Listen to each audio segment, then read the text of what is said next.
Okay, so I wanted to get y'all's opinion on this because I'm reading right now. And I'm just in, the Lord brought me to Matthew 25 because that's the verse of the day today, Matthew 25, 31, 32. So I'm reading through it and I'm looking at it. I don't know if I'm pretty sure I've read this before, but it's been probably a long time now since I've been in Matthew.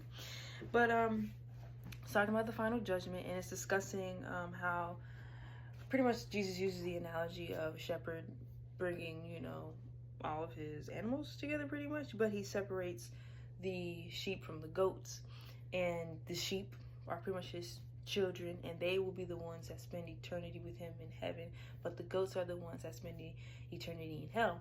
And of course, because I think of it like this, shepherds have sheep, they don't have goats. Shepherds are shepherds of sheep, not goats. So of course the goats don't belong to him, the sheep does. And so pretty much saying, the children of God and followers of the Lord are sheep, but those who are not are the goats, essentially.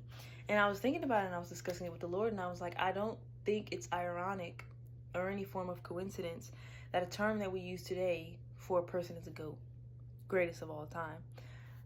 Even though, like, you could say it's just a term or whatever, and of course it could be, because I believe this was just an analogy that would make sense to those back in that day. They were shepherds. We still have shepherds to this day, but it makes more sense back then. Right now, that wouldn't really be an analogy I don't think Jesus would use today. I think he would use something else. Can't really think of an example now, but I think he would use something else. But I still don't think it's a coincidence and ironic that we use the term goats today. I don't know. I just wanted to hear y'all's opinion on that greatest of all time. They're this high and mighty person, but who are we higher than? Who are we greater than, And it makes sense. Again, I'm like, that's just a term. We use it, greatest of all time. Oh, it so happens to spell goat. So, like, yeah, they the goat, you know what I'm saying? But no, I'm a sheep. I'm a sheep. I never do anything on my own. I'm not higher than anyone.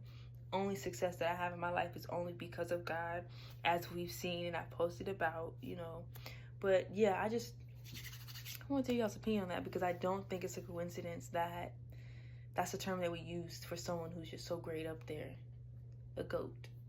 When hearing this, Matthew chapter 25, verses 31 all the way to 46 explains how separating the sheep from the goat, and the sheep is who spend eternal life with the Lord, and goats go to hell. Just the terminology and analogy or whatever they used. I don't know.